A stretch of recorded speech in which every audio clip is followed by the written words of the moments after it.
دل تھے۔ نبیوں کی محنت کا میدان لوگوں کے دل ہوا کرتے تھے۔ ہر نبی کی فکر، ہر نبی کا غم یہی تھا کہ کسی طرح یہ لوگ جہنم سے بچ کر جنت میں جانے والے بن جائیں۔ میرے محترم، انبیاء علیہ الصلوۃ والسلام کو اس محنت کرنے کی وجہ سے کتنا کھپایا بھائی، کتنا ستایا لوگوں نے، کتنا نبیوں کو شہید کیا۔ میرے دوستو، مولانا خورشید صاحب دامت برکاتہم العالیہ فرماتے ہیں کہ ان لوگوں کے جسموں کو اس لا الہ الا اللہ کی محنت کی وجہ سے لوہے کی کنگھیوں سے ان کے جسم کے گوشت کو ادھوڑا گیا ہے۔ کس پر؟ لا الہ الا اللہ کی محنت پر۔ میرے محترم، پھر اللہ رب العزت نے مجھے اور آپ کو ایسا نبی عطا فرمایا میرے دوستو جو رات دن اپنی امت کے لیے روتے تھے۔ حضور پاک صلی اللہ علیہ وسلم تمام رات روتے رہتے، تمام رات، اور اپنی امت کے غم کے لیے کہ میرا ایک ایک امتی جہنم سے بچ کر جنت میں جانے والا بن جائے۔ میرے دوستو، ہم تو جانتے نہیں ہیں کہ جہنم میں کتنے عذابات ہیں اور کتنا دکھ والی جگہ ہے، اللہ کی عذاب کی جگہ ہے۔ تو نبی اس چیز میں فکر کرتے تھے۔ ہمارے نبی کریم صلی اللہ علیہ وسلم اس پر محنت کرتے کرتے کرتے کرتے لوگوں نے اس پر آپ صلی اللہ علیہ وسلم کو تکالیف دی۔ فرمایا کہ طیف میں کتنا آپ صلی اللہ علیہ وسلم کو تکلیف ہے یار، کہ آج ہمیں ایک کنکری لگ جائے ہمیں کتنا تکلیف ہوتی ہے، یا ہمیں اس محنت کرنے کی وجہ سے کوئی ایک آدمی ایک گالی نکال لے، کوئی ایک تھپڑ بھی مار دے، ہمیں ایک تانا بھی دے دے، تو ہم کتنا پریشان ہو جاتے ہیں کہ بھائی بس میری ابھی چھٹی ہے۔ حضور پاک صلی اللہ علیہ وسلم اس محنت کو کرتے کرتے پتھر مارے۔ تھوڑا کبھی اکیلے بیٹھ کر، تنہائی میں بیٹھ کر ہم سوچیں، ہمارے نبی صلی اللہ علیہ وسلم نے اس دین کے لیے، اس کلمے کے لیے طیف میں 6 میل تک میرے آپ کے نبی حضرت محمد صلی اللہ علیہ وسلم کو پتھر مارتے رہے۔ تھوڑا سوچیں میرے دوستو، کسی نے چھوٹا پتھر اٹھایا ہوگا، کسی نے بڑا اٹھایا ہوگا، کوئی پتھر کہاں لگا ہوگا ہمارے نبی کو؟ نرم جسم پر، کوئی پاؤں پہ لگا ہوگا، کوئی کمر پہ لگا ہوگا۔ تو میرے دوستو، حتیٰ کہ ایک صحابی ساتھ تھے، فرمایا کہ جب پتھر آتا تو میں اپنا سر کرتا، اپنے ہاتھ دیتا، میرے نبی کو نہ لگے، مجھے لگے۔ تو فرمایا پاؤں کے نیچے خون بہہ گیا۔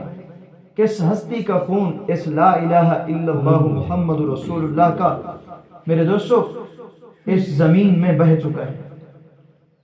آج جس سنت کی ہم قدر نہیں کرتے، اس دعوت والی مبارک محنت کو ہم اپنا کام نہیں سمجھتے، میرے محترم، یہ تو جو اس محنت میں لگے ہوئے ہیں، ہم ان سے پوچھیں کہ کتنا آپ لوگوں کے دلوں میں سکون ہے یا آخرت کا غم کتنا ہے۔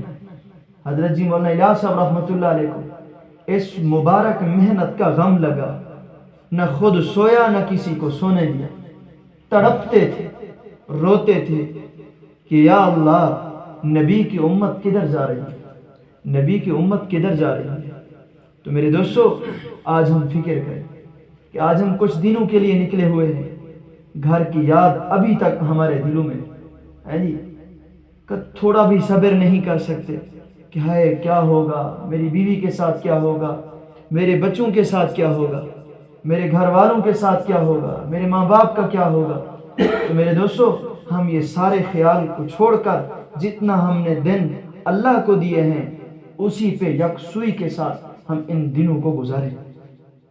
ہم اپنے صحابہ کی زندگی کو دیکھیں میرے محترم، کیا فون ہوتے تھے اس وقت، کیا یہ خط ہوتے تھے، کوئی پتہ نہیں ہے جی۔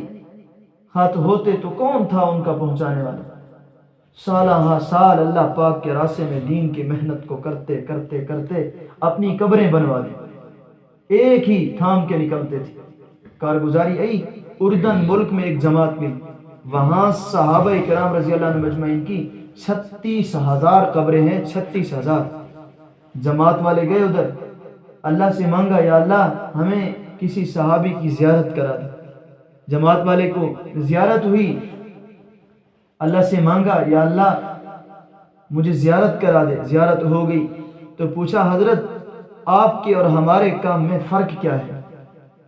فرمایا اور کوئی فرق نہیں ہے، بس ایک فرق ہے، جب تم نکلتے ہو اپنے پرچے پہ واپسی کی تاریخ لکھ لیتے ہو کہ ہماری واپسی اس تاریخ کو ہے۔ دیکھ لینا ہم بھی، ابھی ہمارا آدھا چلہ نہیں ہوا، ہم دن گن رہے ہیں، یہ کتنے دن کو ہمارا چلہ پورا ہوگا، کتنے دن کو ہمارے 4 مہینے پورے ہوں گے۔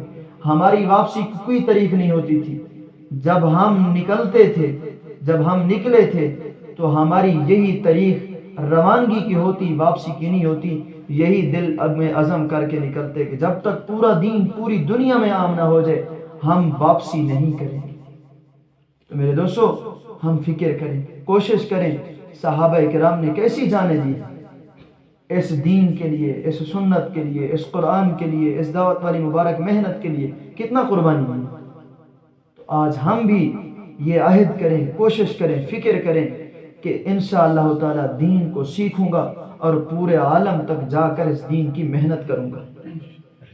ایک صحابی کے بارے میں آتا ہے، ان کو پکڑوایا گیا تو وہ یعنی آگ کے تیل کے کڑھائی میں ڈال رہا تھا، تو جب ادھر ڈالنے لگا تو صحابی جب نزدیک گیا تو رونے لگا۔ انہوں نے کہا شاید یہ ڈر گیا ہے موت سے، تو پوچھا گیا، قریب گیا، ابھی چھوڑتا ہے؟ اس نے پہلے یہ تقاضا رکھا اگر چھوڑ دو گے اسلام آدھی بادشاہت دوں گا۔ تو جب قریب گیا رونے لگا تو کہا شاید یہ ڈر گیا، میرے پاس لے ہو۔ جب قریب گیا تو کہا مجھے اس موت کا ڈر نہیں ہے، اس زندگی کی فکر مجھے نہیں ہے، میں اس وجہ سے روتا ہوں یہ تو ایک جان ہے چلی جائے گی، میں تو یہ فکر کر رہا ہوں، مجھے یہ ارمان ہے، مجھے یہ غم ہے، میری آج 100 جان بھی ہوتی تو میں ایک ایک کر کے آج اللہ کے دین کے لیے قربان کر دیتا۔